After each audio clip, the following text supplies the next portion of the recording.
Welcome to Up All Night DIY. I'm Monica. Thanks for joining me.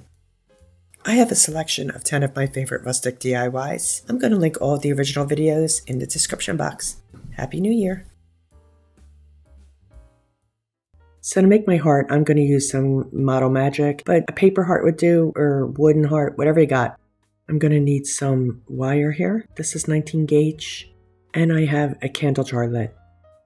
So the first thing I'm going to do is I'm going to roll out some of this Model Magic clay. Now this is clay I had from previous projects. I added paint to it to make it red. If you want to see how I did that, I'll link a video below. It shows you how I did it. And I rolled it flat and cut a heart from the clay. But again, you don't have to use a clay heart. You could use a wood heart, a paper heart, styrofoam, whatever you have on hand. Now I'm just going to let this dry overnight. In the meantime, we're going to work on the bird cage.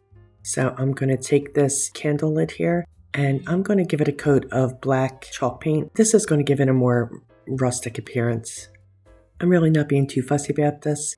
I just want to get a coat of the paint on there to take down the shine of the lid. You can see it's a really shiny lid. I'm going to drill out 8 holes in the top of the lid. I want these to be, pretty much evenly divided. So to do that, what I did is added the hole at the top and then went directly opposite it.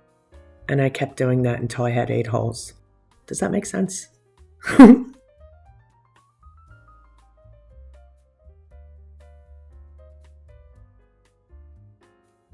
There we go. 8 holes. Now, of course, we want to add a little rust to this. So again, just like before, I'm just going to dab on some of that light cinnamon paint and shake on some real cinnamon.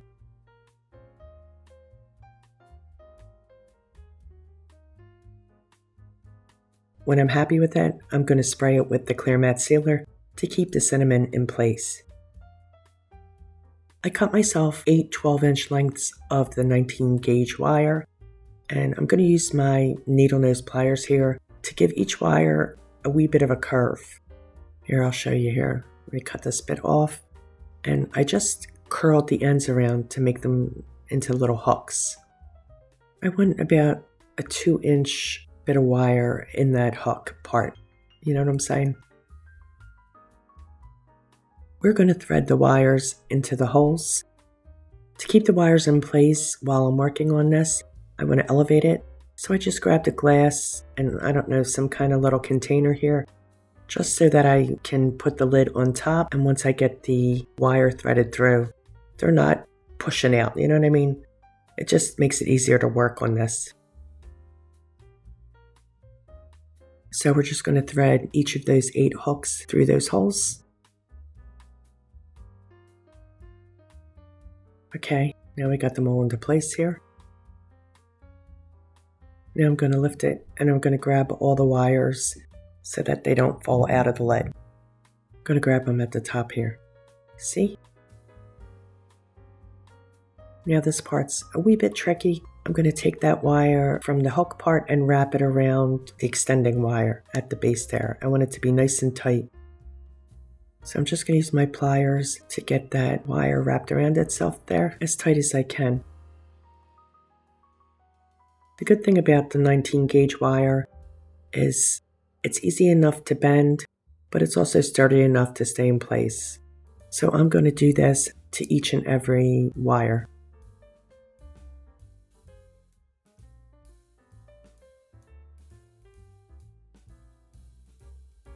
I'm going to cut a piece of, I think this is 22 gauge wire, not quite paddle wire, it's a little thicker than that.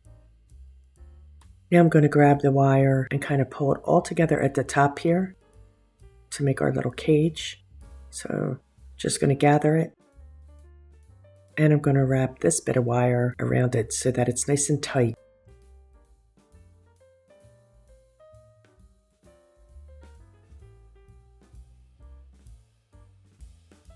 So now it kind of looks like a corn stalk, don't you think?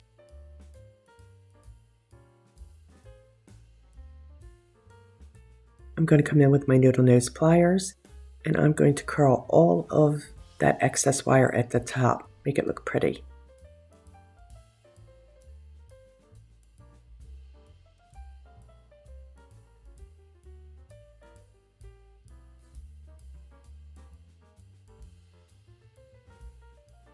Okay, now that the top is done, I am just going to tug on the wires to pull them out a little bit and shape them like a cage.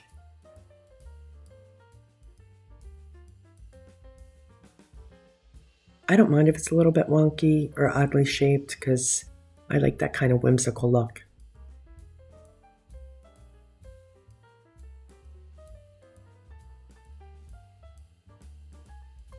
Now that my heart's dry, I'm going to give it a couple of coats of that Americana Cherry Red that I did the other heart. I'm going to give it a top coat of Mod Podge.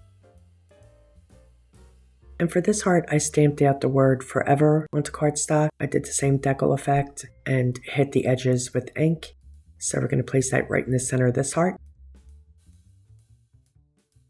And I'm going to distress the edges both with some of the vintage photograph ink and some of the black ink.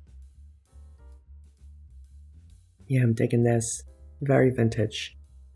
To attach the heart to the inside of the cage, I'm going to take a little bit more of that 22 gauge wire, push it through my heart. I'm going to give that wire a twist. And now I'm going to place the heart in the center of the cage. I'm going to wrap the extra wire at the top of the heart there around the wires at the top of the cage. And it'll just dangle in the center. And we're done.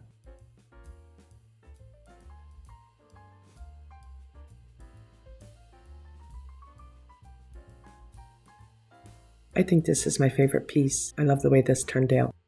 Let me know what you think.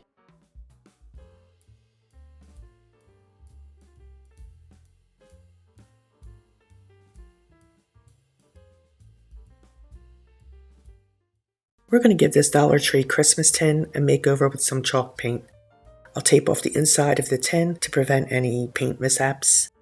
And I'm going to apply 2 coats of Folk Art white chalk paint to give us a nice, clean, fresh, blank surface.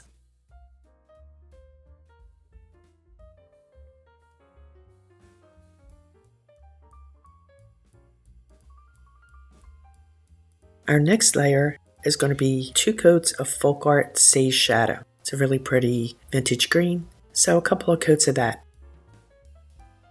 Once we get the sage green on, we're going to add some graphics.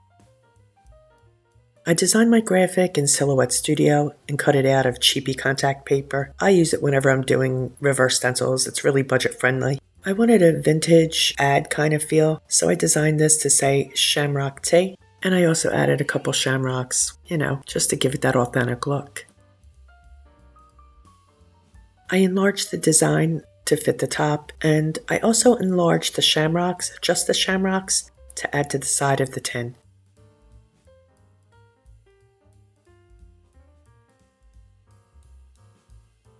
Once I get these burnished on, I'm going to pounce over all my vinyl with a coat of Mod Podge.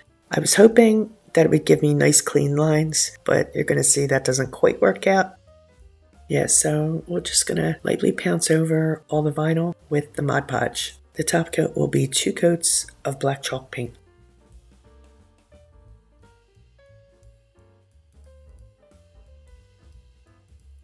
Right, well, I did have some issues with the paint lifting while removing the vinyl.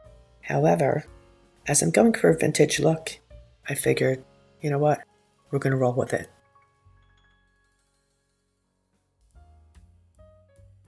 I do want to point out that, of course, the vinyl on the back, well, that came off perfectly. Always the way, right? Okay, so once we get it all Mod Podged, we're not done yet. Need some rust. Of course we do. Okay, so we're going to dab on some Americana light cinnamon paint, and then I'm going to shake on some real cinnamon to give it that true rust texture. Now we just need to add some goodies from my stash to the inside of the tin. So I had some vintage St. Patrick's Day cards that I had printed out last year that I never used. So what I'm going to do is I've cut down some skewers. I'm going to glue them to the skewers so that they'll fit nice and neatly into the tin. The skewers are going to add that extra body and help me position them the way I want them.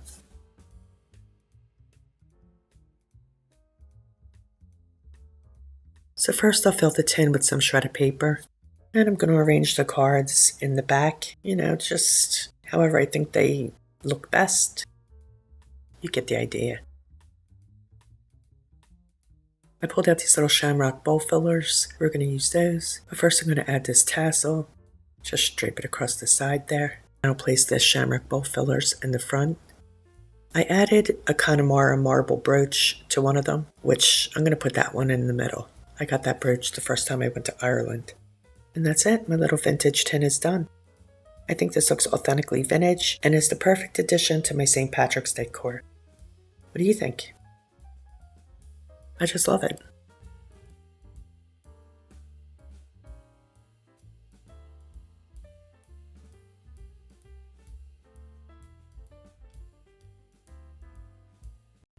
We're going to need some model magic or a clay of your choice. We'll be using a block of scrap wood. Mine measures 2.5 inches by 3 inches. I'll be using a foam egg to make his head and a couple of scrap foam pieces to build him a neck and shoulders. Never throw away any of your scraps. We're also going to need some toothpicks and some fabric glue. This will be enough to get us started. I'll use the toothpicks to stack my 2 pieces of scrap foam on top of each other. They're a little long, so I'm going to clip them off. We're in the middle of a heavy rainstorm, so that's what you're hearing in the background. And I'm going to use a little bit of fabric glue to adhere them. This will be kind of like his neck and shoulder area. I need a base to attach his head, so that's what we're doing here. Okay, so now I'm going to grab a handful of clay, and I'll need it to condition it.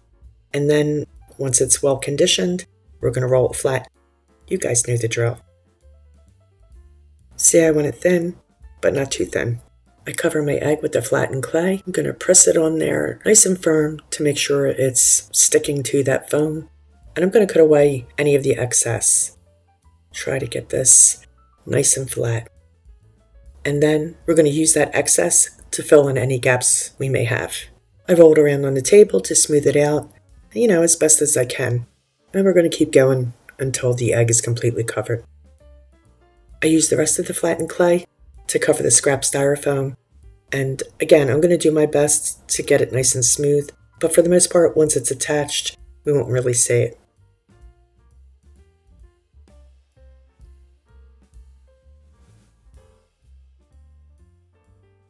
I drew and cut out from cardstock his arm, leg, and ears. This is really just for reference and sizing.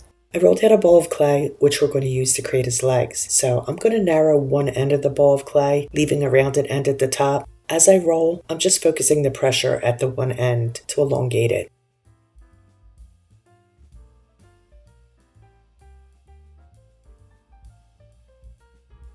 We're going to cut this in half lengthwise to create both legs.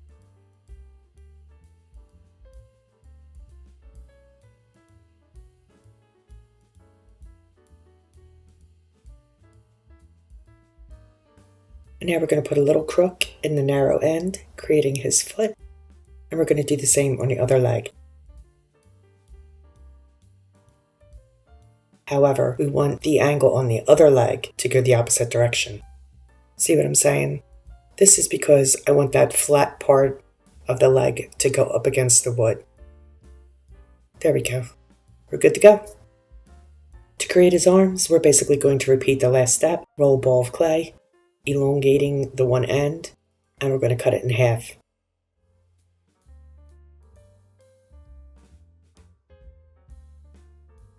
I'm just going to check alongside my cardstock arm here to make sure that they're, around that size. Right, so we're pretty much going to repeat the same process to make his ears. We're just not going to narrow the end as much. I want this to be a little thicker because this is actually going to be both ears. This time, instead of cutting in half, I'm going to add an impression down the center using my tool here to give me a little bit of a gully to define both ears. You feel me?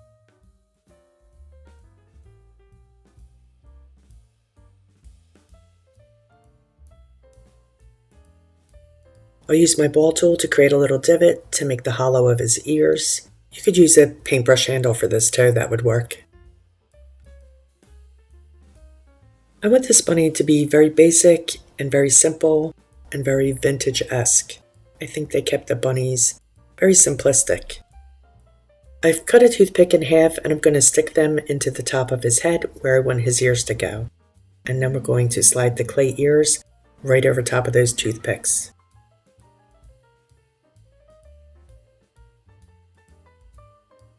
I'll use the handle of my tool to roll over the seams of the clay to incorporate the ears with the clay on the head.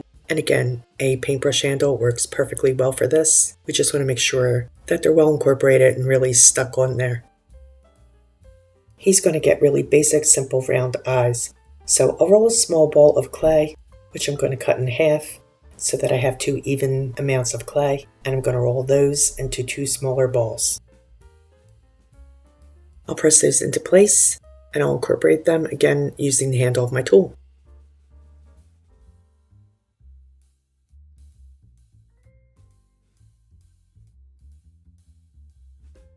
To create his nose, I roll a small log of clay, flatten both ends to give it a rectangular pill kind of shape, and I'm going to place that right at the tip of his face, and we're going to incorporate that as well. As I said, I want this bunny to be very simple. You know, a very simple face, because I find that those older vintage bunnies really tend to be very simplistic, and yeah, that's it. Simplistic. I'm going to use my tool here to score in a wee mouth just below his nose, and I'm also going to give him some eyebrows, just making a light impression above his eyes. There we go.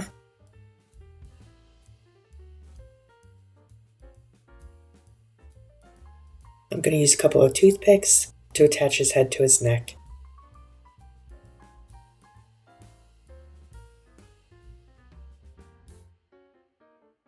Once again, I'm going to roll a small log of clay, which we're going to use to fill in the gap between his head and his neck. I'm just going to push that in there with my fingers and my ball tool to kind of force it into that groove, rolling over it to smooth it out.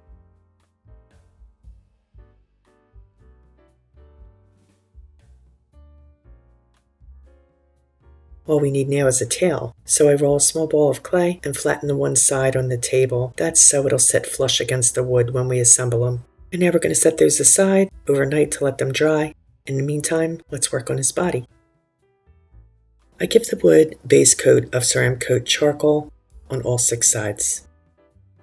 Once that application is dry, I'll go over top with a very slapdash coat of Americana bleach sand, which is like a really pretty vintage white color. I want a wee bit of that charcoal paint to show through, so I'm doing this very loosely and, like I said, slapdash.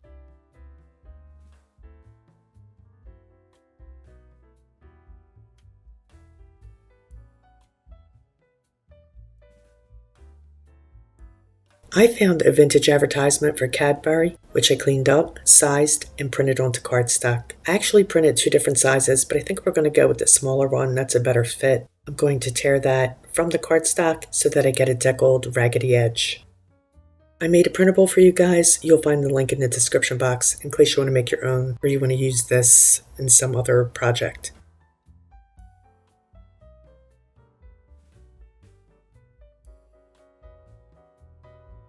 I pulled out my trusty vintage photograph and black inks, and I'm going to hit the edges to add a vintage, aged, worn look.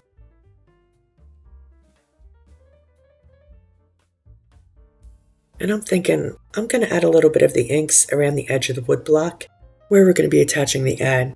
I think this will help it blend together better. Of course, you could do this with paint too, but since I have the ink on hand, we're going to take advantage. I'm using fabric fix glue to attach the card to the wood block, and once this is done, I'm going to give it a coat of clear matte sealer spray.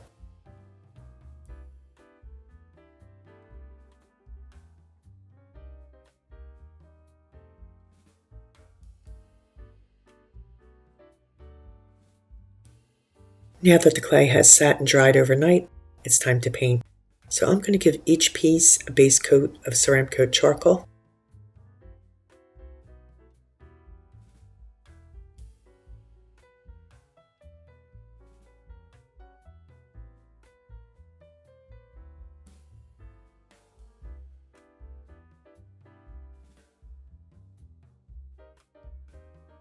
Originally, I started out dry brushing over top of the charcoal paint with bleach sand, but I really wasn't digging it, so I decided to give it a loose layer of bleach sand instead, so that's what I'm doing here. I want some of that charcoal to peek through just like it does on the wood block. So I'm also going to leave the divots in his ears charcoal. I'm not going to paint over those. Not yet anyway. Right, so I'm just going to continue on in this manner and coat all of the clay pieces just like this.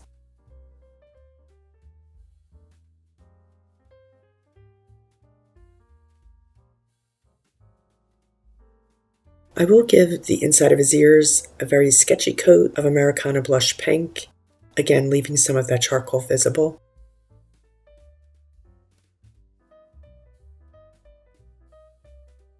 His nose will also get a loose sketchy coat of the blush pink. This is such a pretty color.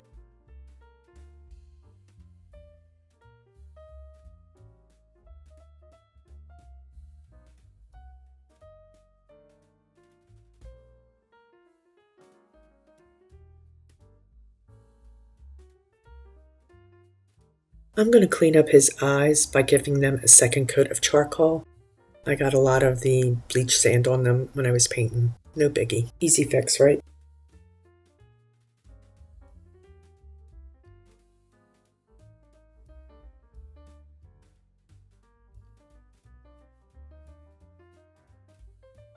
I'll come in with a detail brush and some of that charcoal to add his eyebrows and his mouth. Just kind of reinforce them. They also got lost when I painted him with the bleach sand.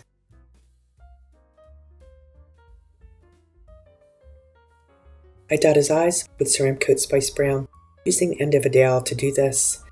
And then we're going to add 2 wee bleach sand dots to his eyes for highlights. You gotta always add highlights. They add a little life, a little lift. You know what I'm saying? To give him a bit more of an aged look, I'm going to lightly dry brush with Americana Oyster Beige. This is going to be really hard for you guys to see because it's only like a shade darker than the bleach sand, and it's not really showing up on camera. But I did go over all of the pieces and dry brushed them just like this. It's really just very subtle, so you kind of have to see it in person, I think, to appreciate it. Using my dirty brush, I'm going to add a layer of dry brushing using Americana Honey Brown. This will add a little bit of a sepia tone to him, and again, I'm going to do this to all the clay pieces. And I just want to mention this in case you don't know. When I say I'm using my dirty brush, it means that I haven't cleaned the last color from the brush before loading with the new color.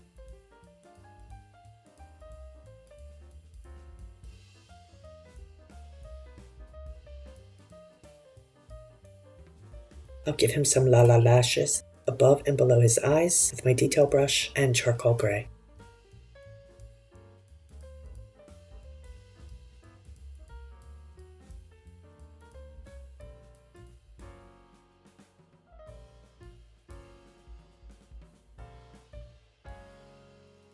I'm also going to extend his mouth with the charcoal gray. I think it needs a little something there. I'm not digging that straight line mouth.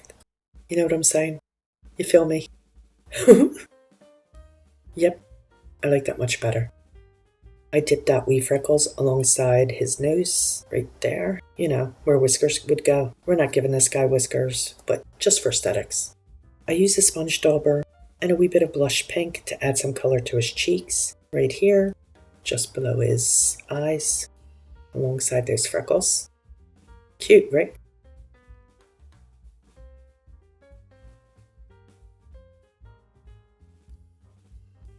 He's not looking quite as antique as I'd like him to, so I'm pulling out my Folk Art floating medium. I'm going to get a healthy coat on my brush, dip the corner of my brush into the honey brown paint, stroke it on my plate to load the bristles, and I'm going to shade around his features. I think this is going to add a wee bit of a worn look, you know, like he's been sitting in the attic for ages. And I'm going to do this just anywhere where I think it might look good.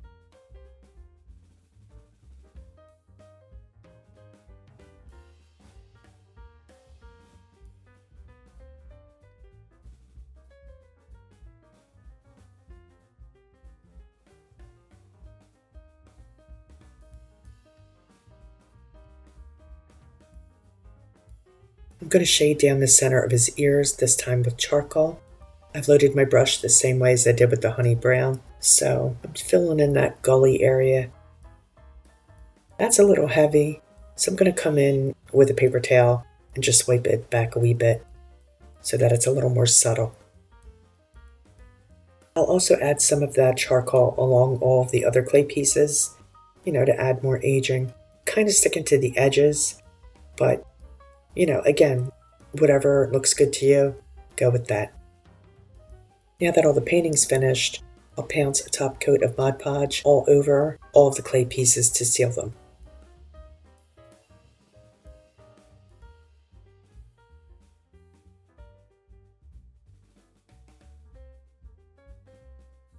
I have some grunged up scraps of fabric. I'm going to glue one piece around his neck to make him a little collar. Just going to use some hot glue and a little bit of fabric glue here. We'll be attaching a bow to this in a moment or two. This is also going to help, hide where we connected his head to his shoulders. I'll use both fabric fix and hot glue to attach his head and shoulders to the top of the block.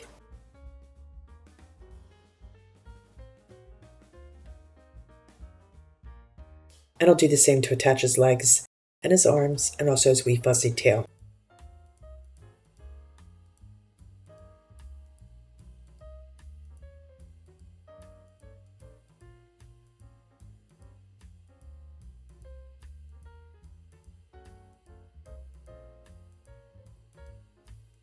We'll make him a wee shabby bow by folding the fabric over itself 3 times. I'm going to use some grungy muslin as well as some grungy harlequin fabric strips.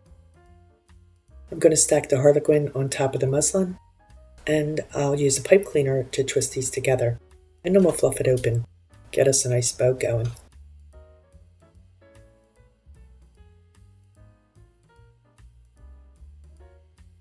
And I use a scrap piece to cover up that pipe cleaner in the middle. I want to hide that. Before I attach the bow, I want to create some tails. So I'll crisscross scraps, make like an awareness ribbon type thing going on. And I'm going to glue those together, and then we'll glue them to the collar. Just love a good shabby bow, don't you? Again, I'm using a little bit of hot glue and a little bit of fabric fix to attach the tails right there down the center. I hot glue a gem to the center of the bow, and then I am going to glue the bow to the tails.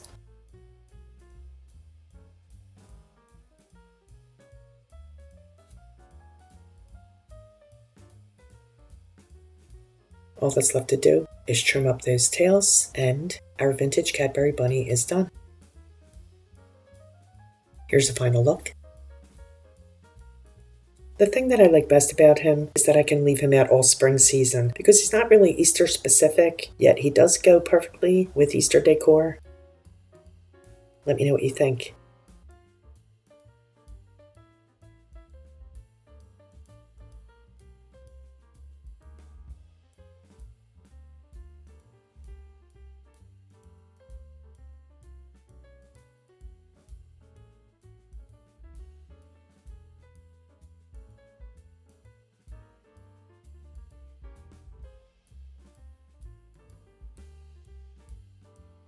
For this project, we're down on the farm, and every farm needs a piggy.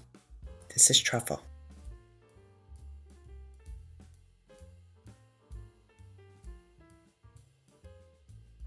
So I've headed over to my scroll saw, and we're cutting Truffle out.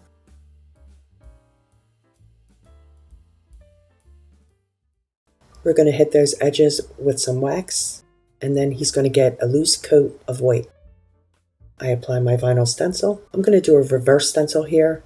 So once my vinyl is in place, this will get a top coat of ceramic coat charcoal, front, sides, and back. I want this guy to have a chalkboard finish, just like my planner / toolbox from last week. If you haven't seen that video, I'll link it below. So I'm going to do some crosshatch strokes across the surface, first with ceramic coat Hippo Gray, and when I'm happy with that, I'll come back and do some crosshatching with some marine gray. Crosshatching is basically making like X strokes as you paint, and your brush should be pretty dry, so that's why I'm offloading some of the paint before I start my brushing.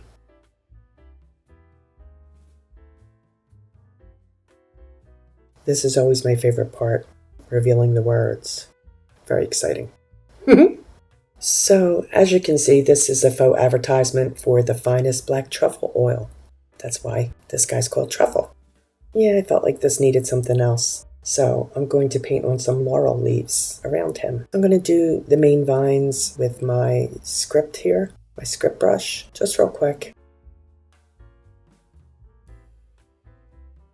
This is a small round brush. I'm just going to do one stroke leaves. I press down as I start the leaf, and I start to lift up as I get to the end. That'll make the leaf shape.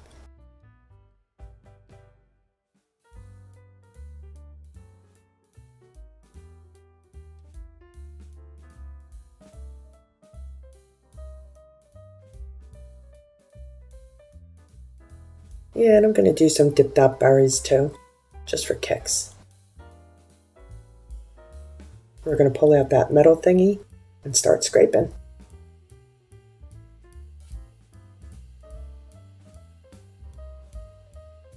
Ooh, yeah, this one's working really good.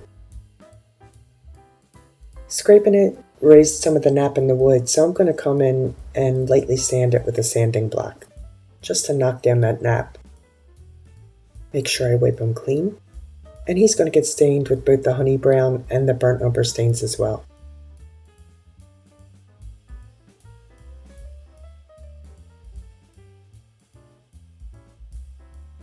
Every piggy needs a curly tail, so we're going to make one out of wire. I've attached an eye hook to my drill, and I'm going to thread some 19 gauge wire through the eye hook.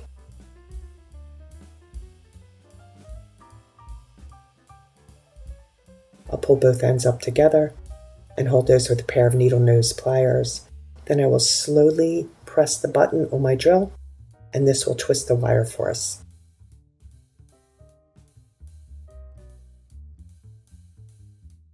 Free from the eye hook, cut the opposite end.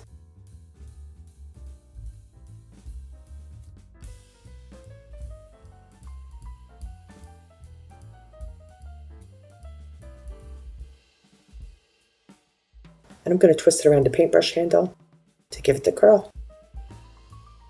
I drill a hole in his bum where I will attach his tail in a moment with some E6000. But first, I'm going to attach his stands. These again are just pieces of scrap wood. I'm going to use a little bit of wood glue, a little bit of hot glue, and attach them to the back of his legs.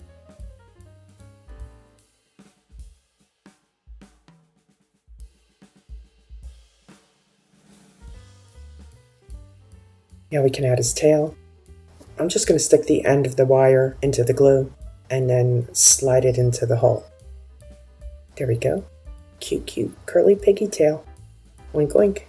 I've added a screw to a wood cube, and I'm going to glue it to the top of his back. I did this so that I have somewhere to attach a bow. But before I do that, I'm going to spray him with clear matte sealer. I'll tie my bow around that screw, and I'm going to add some scrap pieces of fabric to it as well. Just going to glue those scraps right over top of the cheesecloth bow. And there we go. Truffles the Pig is done.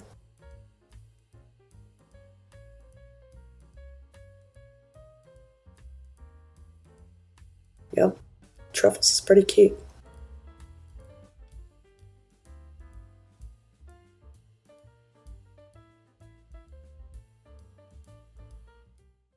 I'm using a Dollar Tree metal pail. This is the one that had the jute around the top, which I've removed. And I'm going to make a gauge for the front of it. So I'll also be using Model Magic to create the gauge. I'm going to make the gauge first since that needs to dry. I condition a handful of clay and I'm going to roll it flat with my brayer. I'm going to use a candle lid to cut 2 circles from the clay. I do have circle cutters, but they weren't quite big enough, so this came in really handy.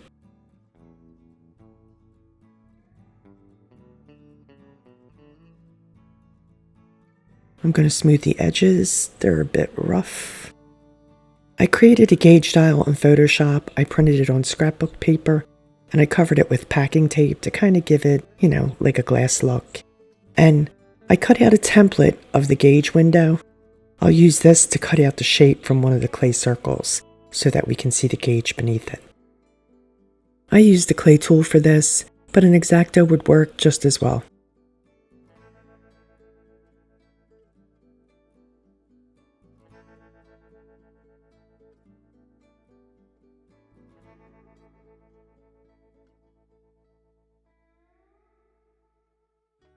I'm going to smooth the edges just a wee bit. It's going to get trimmed out, so I'm not really too fussed with it. I sandwiched a gauge window between the clay circles so that it shows through the cutout, and I'm going to press the clay together.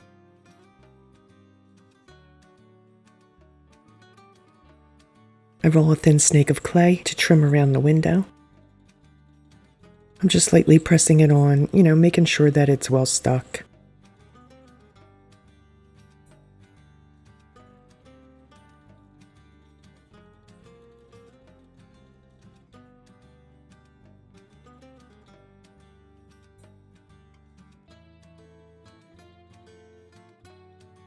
I roll over it to incorporate it and to flatten it a wee bit.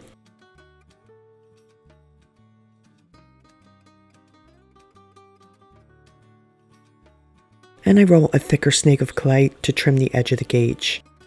I'm just going to press that right into place, cut off any excess, and again, I'll use my ball tool to incorporate it and flatten it a wee bit. A paintbrush handle would work too to flatten it, even your fingers.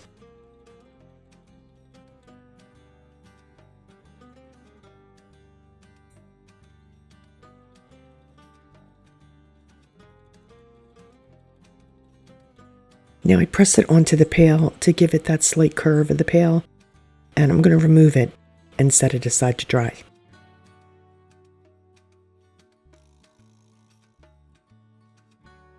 I want to add a lever or a knob right here on the front of the gauge, so I pulled out my steampunk molds, and I'm going to fill them with hot glue to create the faux hardware. I'm going to make a couple of these because I like to have these on hand. They're a good quick doodad to have. I'm also going to make some screws.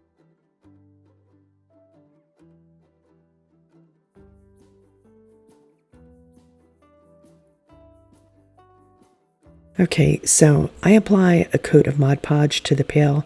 This is going to help the paint stick to the metal, and I'm just going to let this stuff dry overnight. Okay, so you can see the Mod Podge is dry. So next I'll apply a layer of black chalk paint to the pail. This chalk paint is quite old, so it's thick, which is cool because it's going to add texture. Yes, I'm just going to give this a real quick coat. I thin my paint just a tad with water to paint the gauge and the hardware. I apply a loose coat of burnt sienna on top of the black. This is Americana burnt sienna. It's just regular acrylic paint. I gave the inner rim a coat as well. And of course, I'm going to give the gauge and the hardware an application of the burnt sienna as well.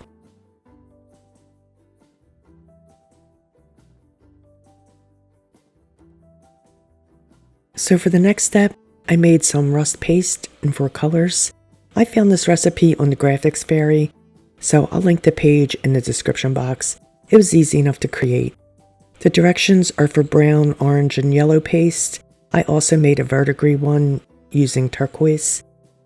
It's made with joint compound, glue, sand, and paint. It's messy, but it's simple to make. Before I start applying the paste, I'm going to glue the gauge onto the front of the pail using 3-in-1 glue and a wee bit of E6000. I apply a generous amount of the 3-in-1 glue around the perimeter of the gauge and then just a wee bit in the middle of the E6000. I want this to stay in place. So once I get the glue on, I'm going to apply pressure and hold it there for a minute or 2. I'm starting with the brown paste, pouncing it on with a cosmetic sponge, but a paintbrush works as well. I'm just going to do this by eye. I did pull up a picture of rust just to get an idea, but basically I just did what I thought looked good. Yeah, so at this point, I remembered I needed to attach the hardware, so I attached that with 3-in-1 glue. I'm just going to add a wee faux screw here, and there we go. Okay, now let's add some of the orange paste. No rhyme or reason, just wherever I think it looks good. If I don't like it, I can always go over it with the brown, no big deal. This paste does thicken nicely as it sets, so it is easy to apply, but you may have some serious chunks.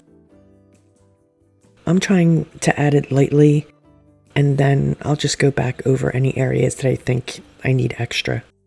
I can always brush it off too if I think it's too heavy. Now I'll add some of the yellow, again, just by eye, and I don't use as much of the yellow as I did the brown and orange, just here and there.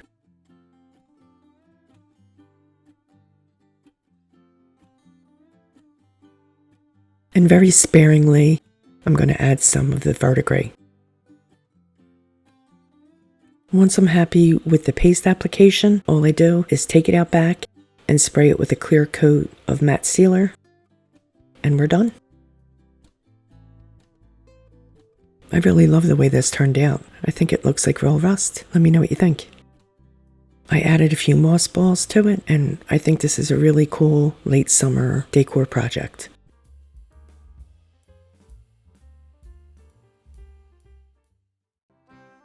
I found this large Tart pan at a thrift shop for $2.50, and I thought it would be the perfect surface for this project. I was going to paint it, but actually, I really like the patina that's already on it, so I decided I'll keep it just as is. To keep the inside metal disc in place, I used some clear packing tape across the back. Works perfectly. Because as I mentioned, I do want this to be reusable. We'll also be using some other doodads, mostly Dollar Tree stuff. I printed out this vintage Cracker Jack image onto cardstock and cut it out. I thought this was really cool. And I also printed up some other vintage images that I thought would work with this project. The Cracker Jack piece will be our centerpiece, so that's going to go right in the middle of the pan.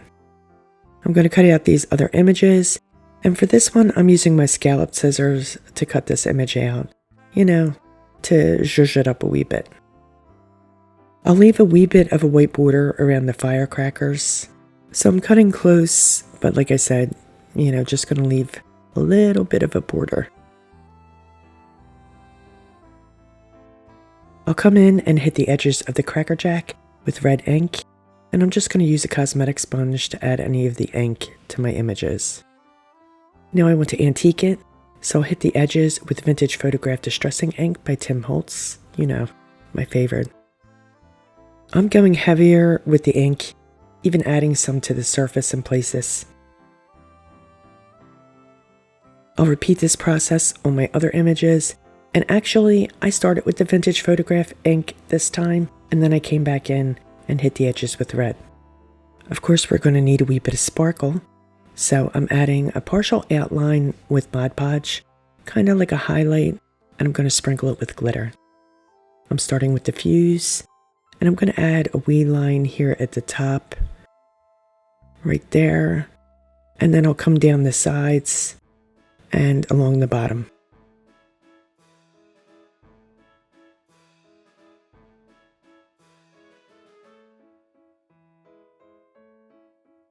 I'll do the same with the blue firecracker, using matching glitter. Nice, sparkly. Now let's add some glamour dust to the sparkly part at the top, the fizzy bit there.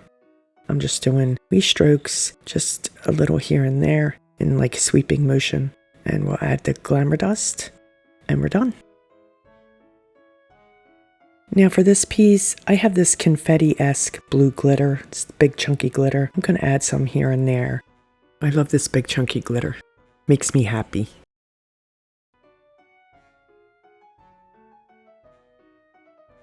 So as I mentioned, I want this piece to be temporary and reusable. I'm going to use glue dots to attach the Cracker Jack to the middle of the pan. I put them close to the edge, of the cutout so that it lays nice and flat. Now these are temporary dots, so this is going to allow me to pull that paper right off the pan after the holiday. I'm just going to press it down firmly, and this worked perfectly. Now let's add some stars. These are Dollar Tree table scatter. This stuff always comes in handy for just such projects. And I'm going to add one on either side of Cracker Jack. So I cut some little star beads from a Dollar Tree necklace. These come 3 in a pack, red, blue, and silver. This kind of stuff I always find really handy. So I'm just going to flank the stars with these star beads.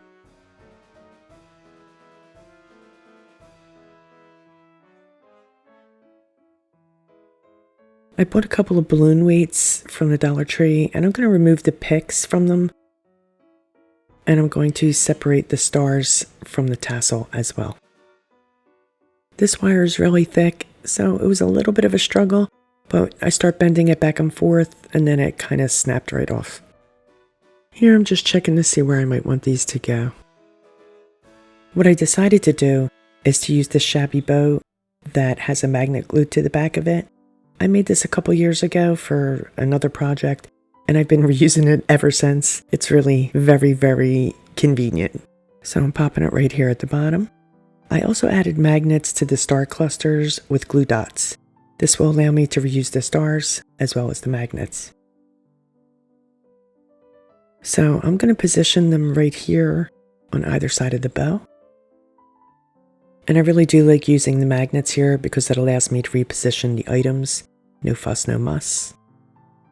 I like the stars here because I think it looks like, you know, the sparks flying out of a firecracker. You know what I mean? I added some blue beads to the center of the red Dollar Tree stars. They came off of those necklaces too. And again, I just used a glue dot to attach. I wind up changing that red star to a blue one because I felt like there was too much red in one area. Okay, so here I switch out the red star for a blue star, and here's why. I had some of these mini Christmas balls in red and blue, so I decided to hot glue them together in a cluster, once again adding a magnet to the back. I'm going to pop them on top of the bow right here. I glued some craft sticks to the back of my firecracker image to give them a little bit of support, and then I glue dotted magnets to the craft sticks. This is going to allow me to choose where I want them to go, and again, to move them around if I'm not happy with the position. I think I like them better on the inside. What do you think?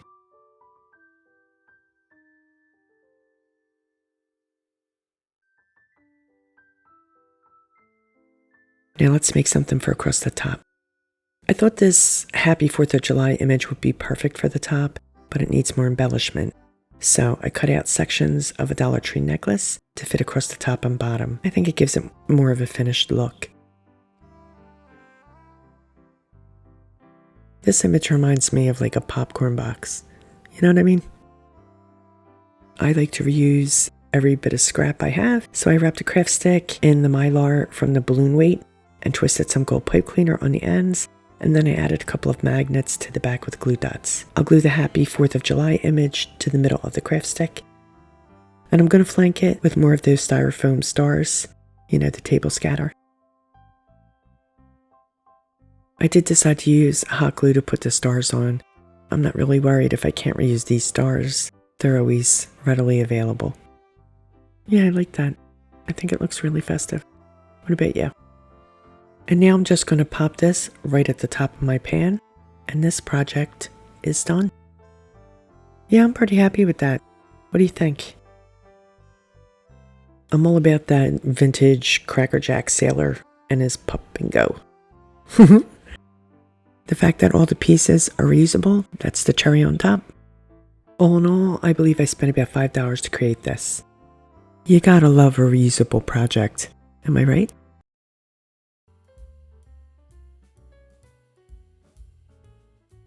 I saw this sign on Pinterest a few years ago, and since I have a thing for cherries, I wanted to recreate it in my own style. I cut some scrap wood to mimic the shape of the Pinterest original, but I tweaked it to suit me. I'll be doing a reverse stencil effect, so I'm going to base coat it with Ceramic Coat Watermelon, my favorite red.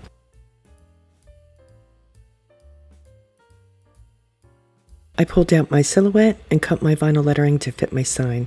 I used regular old shelf liner vinyl for this. It's far more economical. You feel me? I'll burnish my vinyl into place. I apply a layer of Mod Podge over the lettering. This will keep our top coat from bleeding under the vinyl.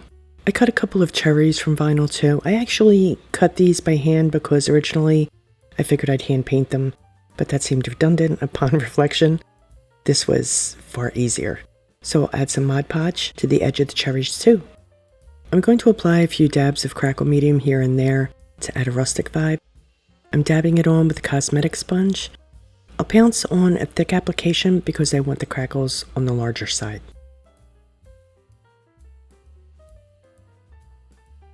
Once the crackle medium is dry, I'll apply my top coat of Ceramcoat Tropic Bay, my favorite color. I can already see the crackle forming. I've loaded my script liner brush with Ceramcoat White, and I'll add an outline around the edge. I'll repeat this process, but with Ceramcoat Spring Green this time. I'm going to go just above the white.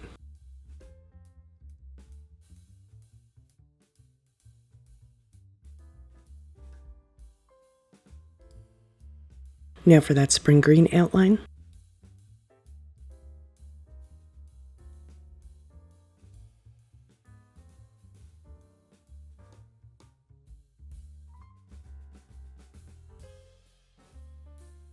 Now for the exciting part. Let's remove the vinyl. Love this bit. So satisfying revealing the shape beneath. It's like a surprise each time.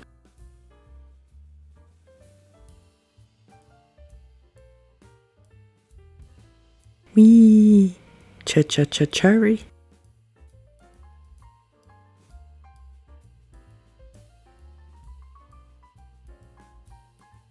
Let's float some shading on our cherries with Folk Art Floating Medium and Hippo Gray.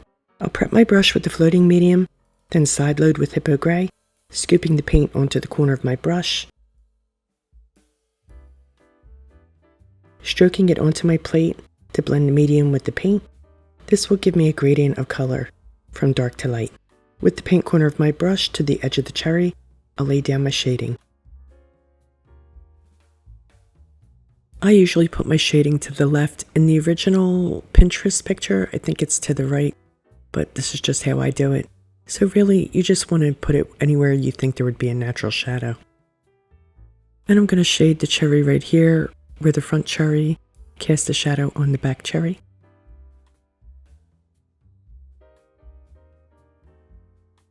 I'm going to shade around the edge of the sign with Hippo while I'm at it. You know, add some aging and grunge. You can actually do this by dry brushing it too. Either works equally well.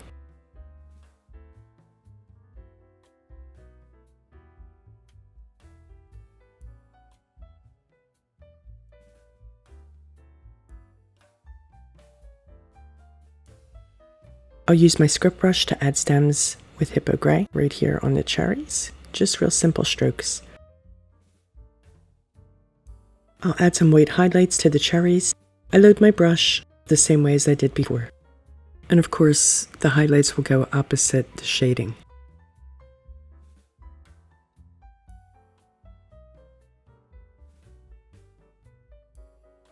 I think the simple little touch of shading and highlights makes such a difference, don't you? I cut some star stencils because, you know, I gotta have my stars. I'll dab the stencils with white using a cosmetic sponge. Now, I didn't apply Mod Podge first, and you'll see that the paint does bleed a wee bit, but as this is a more rustic piece, I'm not going to sweat it. I had a few more stars down here too.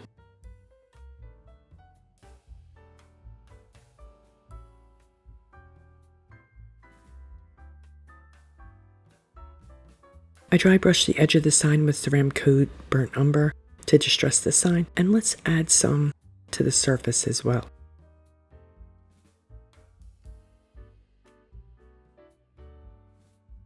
I give it a light sanding to add to the more rustic style, and I'm going to spray it with clear matte sealer, and we're done.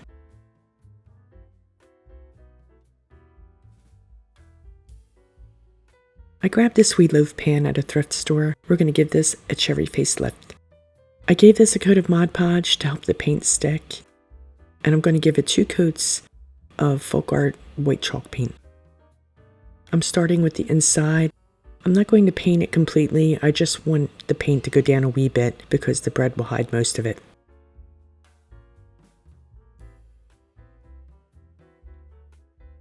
I want this to have an enamel look, so I'm going to use a cosmetic sponge to trim the edges with Ceramcoat Watermelon.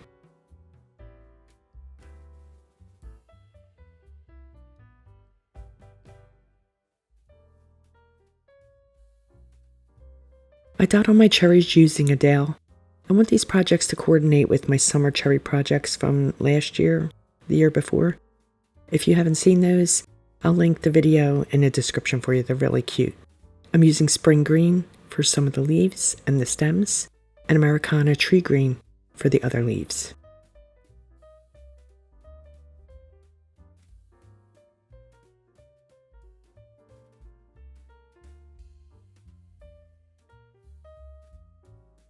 Yeah, and I'm adding a spring green leaf in the middle here.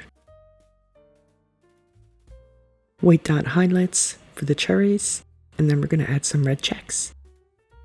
These don't have to be perfect. I mean, it's hand painted, which I think is perfect for a more primitive look.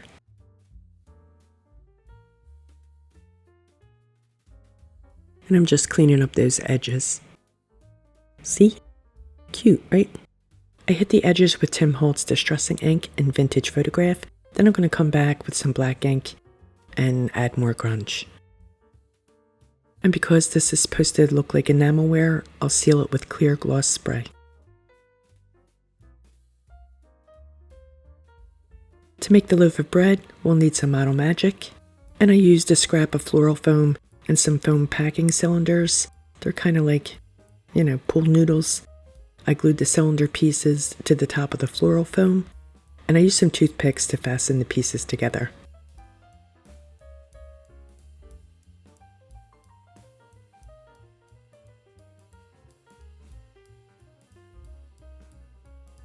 Again, I wasn't super worried about whether it was perfect since this is a rustic piece.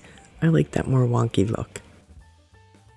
The toothpicks really help secure this in place, so I didn't have to wait for the glue to dry. I rolled out some Model Magic nice and flat to cover the foam structure, and I pressed it really firmly to secure it.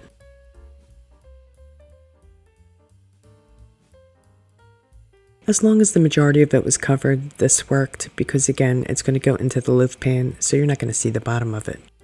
To add texture, I pounced it with an old toothbrush. While the clay was still wet, believe it or not, I gave it a loose coat of Ceramcoat Maple Sugar Tan. Then I'm going to dry brush it with Ceramcoat Golden Brown, then some burnt umber and light cinnamon to add depth and give it a baked look. I pounced on a layer of Deco Art multi-purpose sealer. Then I'm going to shake on some cinnamon, not only for aesthetics, but also for the lovely scent. You feel me? I wrap some red and white baker string around the loaf and pop it into the pan, and we're done.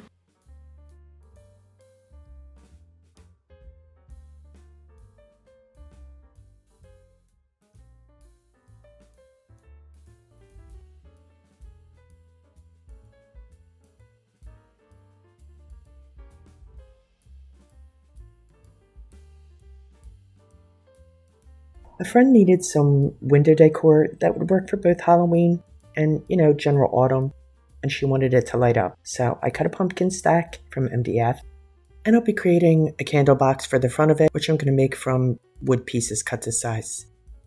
I'll start by giving the wood pieces 2 coats of Ceramcoat charcoal. I gave the top pumpkin 2 coats of Ceramcoat white, and I'll be adding white stripes to the bottom pumpkin, since we already have the white on the go. We're going to move through the base coating pretty quickly, since we got a lot to do today. You feel me? The pumpkin in the middle is going to get 2 coats of Ceramcoat pumpkin. Appropriate. Now I'm going to go back and finish off that bottom pumpkin with 2 coats of Ceramcoat charcoal.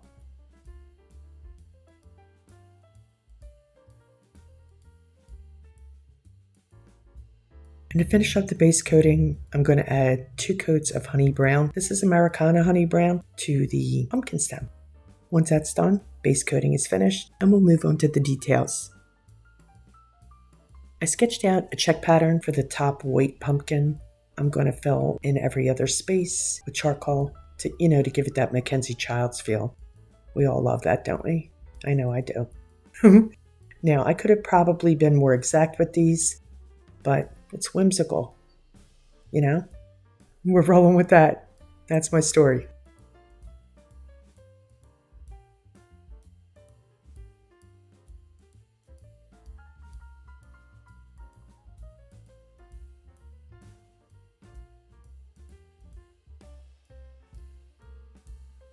So while the checks were drying, I decided I'd assemble the box. I glued the two longer pieces together at a 90-degree angle with some wood glue. So to make them even more secure, I'm going to use some L brackets. These are 1.5 inches, I believe. I'm going to need 4 screws for each one, and I'm going to be adding 2, one on either side of the box. I just want to make sure that this doesn't come apart. You feel me? So I marked out the holes, and I'm going to drill some pilot holes. I'm going to add my brackets with some wood screws.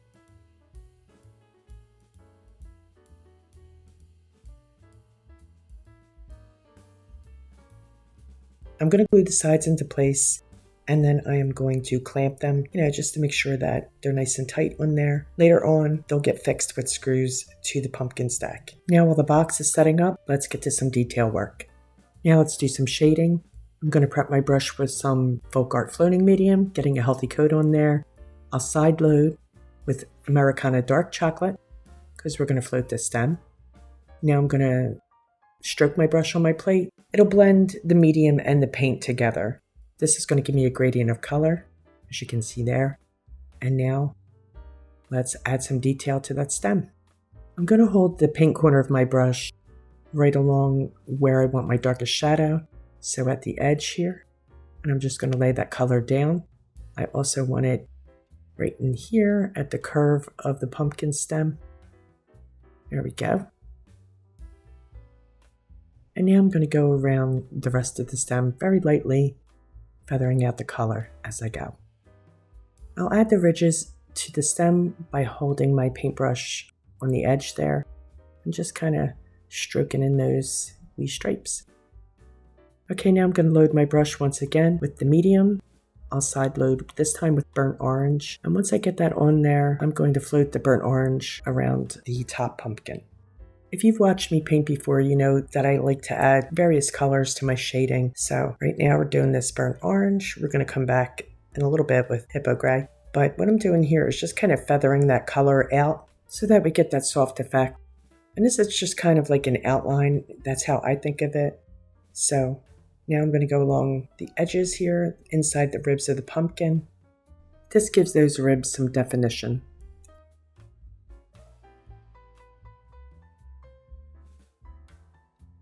Clearly, I've speeded this up for time's sake. It'd be great if I could paint that fast. I'm also going to add some shading to the white squares on the pumpkin. I just think it needs it. You feel me? So now I'm going to go around the perimeter of the middle pumpkin. Again, I'm using the burnt orange, and we'll also float in the ribs on this pumpkin as well.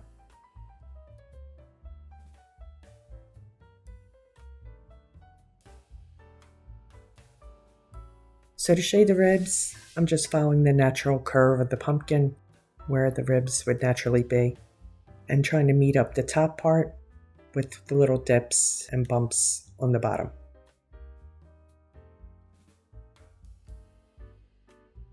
And I'm going to repeat the exact same thing on this bottom pumpkin.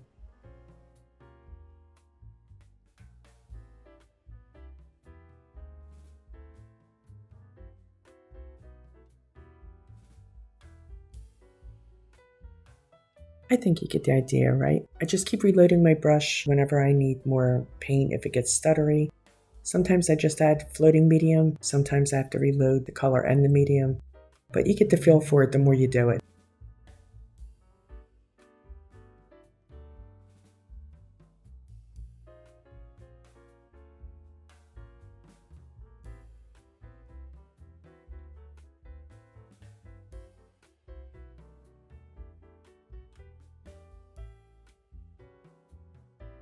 I add charcoal and white polka dots to the middle pumpkin.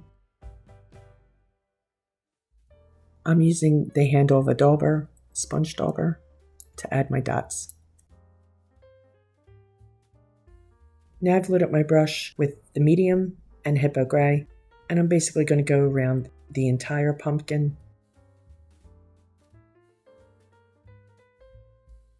Now I'm going to add some of the hippo to the checks just like I did with the burnt orange. I'm not going to be too fussy because this is a rustic piece and, I want it to be whimsical. I just do it wherever I think it would look good. And I say trust yourself when it comes to things like this. So now I'm coming in with the hippo gray. I'm going to go in between those pumpkin ribs. And we'll do the top and the bottom around the perimeter of both the orange pumpkin and the bottom pumpkin. Again, I don't get too fussy. I try not to stress too much about it. I relax into it. And that's what makes it so fun.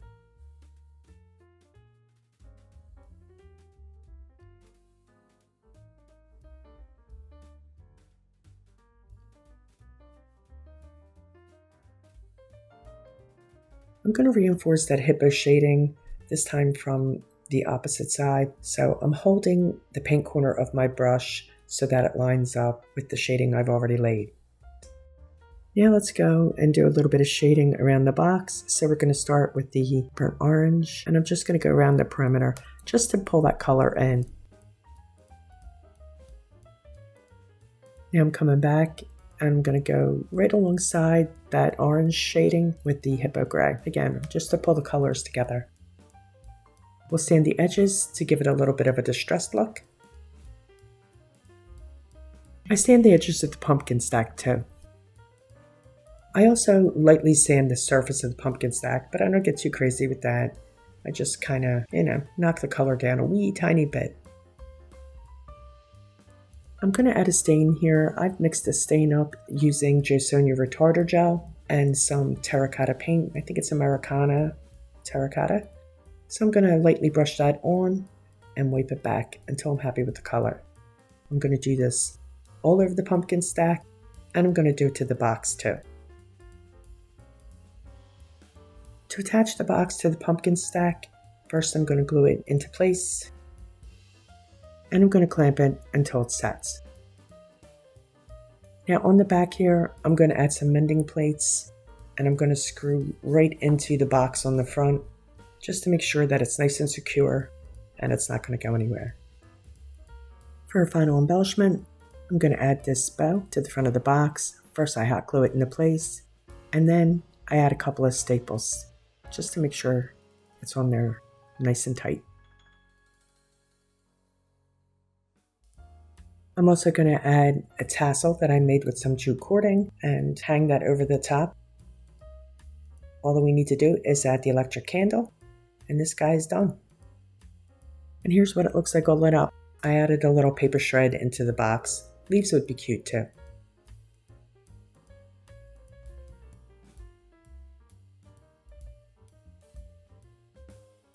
I'm going to be using this quart-size paint can, but any can will do, whatever you got on hand. Some Model Magic to make the candy canes. We'll need some Mod Podge, some white and red striped paper.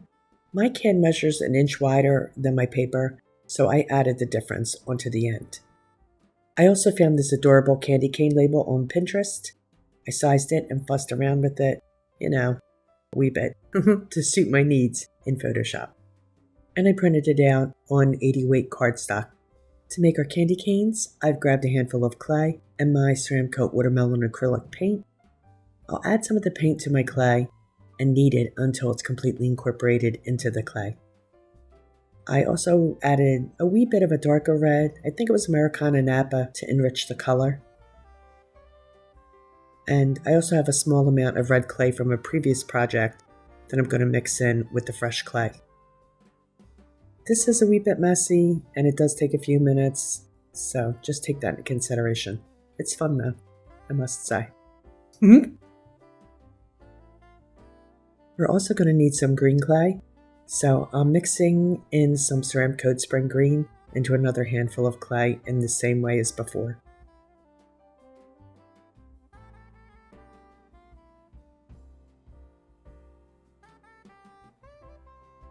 Right, so let's grab a handful of clean fresh clay. We'll condition it by kneading it, and we're going to roll it into a long snake. This will be the main part of our candy canes, so it'll be the thickest of all the snakes. I'm going to roll my canes out nice and long, and then I'm going to cut them to size, but you can just roll them to size too, whatever works for you. I cut mine to 6 inches. Of course, you can make your candy canes any size you like, longer, shorter, to, fit in the size can that you're going to use. Totally up to you. Or you can bypass this altogether and just buy already made candy canes. Whatever works. So I'm going to cut these down, and then I'm going to set them aside while I roll out the red clay, a wee bit thinner than the white. You can see here it's pretty thin, and I'm going to cut this to the 6 inches as well. So this particular piece is 12 inches long or thereabouts. Just going to cut it in half.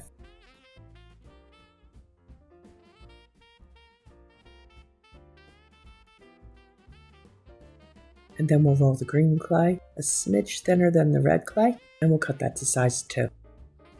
I'll attach the green clay to one side of my white snake, and then another green snake directly opposite. So you can see I'm kind of lining it up as best as I can to get them opposite one another. And now we're going to add the red snake in between the green. And we'll add that other piece in that other space between the green. There we go. Now we're just going to roll this a little bit to make sure that all the clay is stuck together. Holding the ends, I'm going to gently twist the clay to give us that candy cane swirl, twisting one end towards me and one away from me. And then I'm going to roll it again on the table, just to make sure that that swirl stays in place. I'm going to chop the ends off so that they're uniform. And I'm going to save those little pieces. We're going to do something with those. Nothing goes to waste. We're going to use those in another project. I give it the bend at one end to form the cane, and I'm going to make 2 more just the same, and I'll set these aside to dry. I'll take those end bits, and I'm going to roll them into wee snakes, curl them up on themselves to create tiny little candies, and I could use these in a future project at some point. Stuff like this is always good to have on hand as filler. You know what I'm saying? Meanwhile, let's work on the can. To add a little bit of distressing to the can, I'm going to paint this top ridge here with some raw sienna. This is just regular old craft paint. It's Americana brand. And while the paint's still wet, I'm going to shake some cinnamon onto it to give it a little texture to make it look like rust.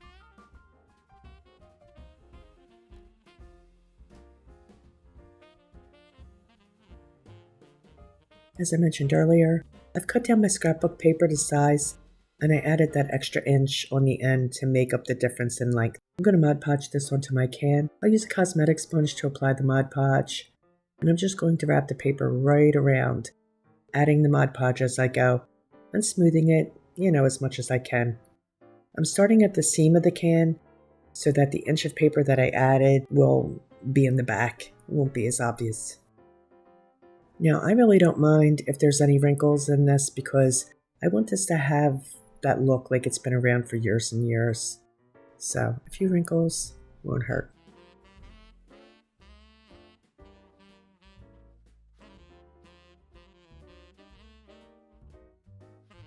I pounce a top coat of Mod Podge on it while I'm at it. While we're waiting for the can to dry, let's add some distressing to our label. I'm going to hit the edges with some red ink. Again, I'm adding this with a cosmetic sponge, just dabbing it along the edge, here and there, anywhere I think it might look good. Now, I did spray this with some clear matte sealer because I have an inkjet printer and the Mod Podge will smear the ink otherwise. So be sure if you have an inkjet printer and you're going to use Mod Podge that you spray your graphic with either clear matte sealer or hairspray will work too. I'm also adding some of Tim Holtz's Distressing Ink in Vintage Photo along those edges, and I'm going to add some to the label itself. This will add some nice aging effect.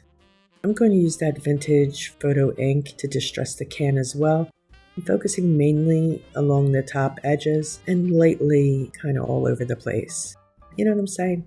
Just to give it a wee bit of a, grungy look, faded look, whatever you want to say. You feel me. To distress this even further, I'm going to dip a craft toothbrush into some water and then into some bittersweet chocolate paint to add sprinkles. I do this by running my thumb over the bristles, allowing the paint to spray over the can, and I'll sprinkle the label too. I should have did this after I attached the label, but it all worked out in the end, right? I'll fix the label using Fabrifix fabric glue because I printed the label on an 80-pound cardstock.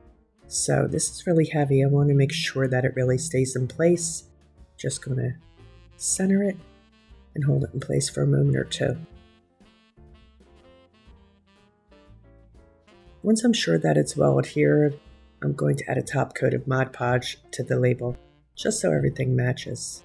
Our candy canes have sat overnight and they are well dry, so I'm going to add a top coat of glossy Mod Podge to protect these and also to give them that glazed look that a real candy cane would have.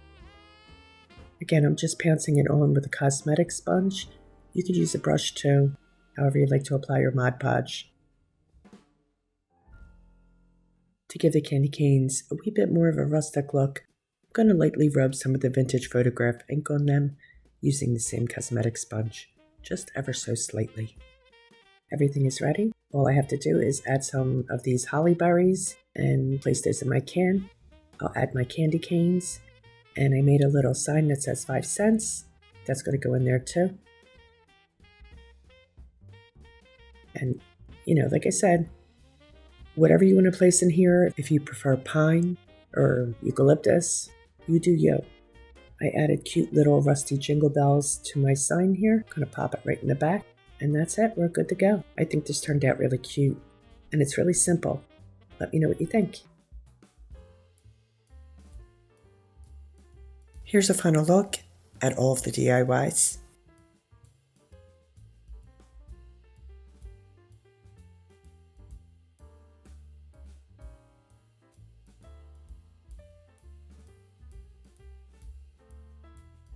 I hope you enjoyed the selection of projects that I chose. Please like, share, comment, and subscribe, and all that good stuff.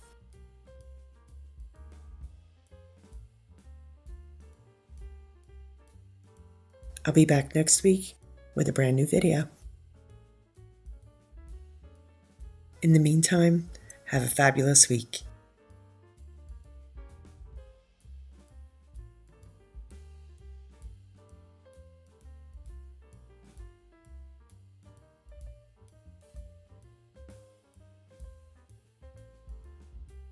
Stay creative, my friends. Thanks for hanging with me. See you next time. Up all night with Monica.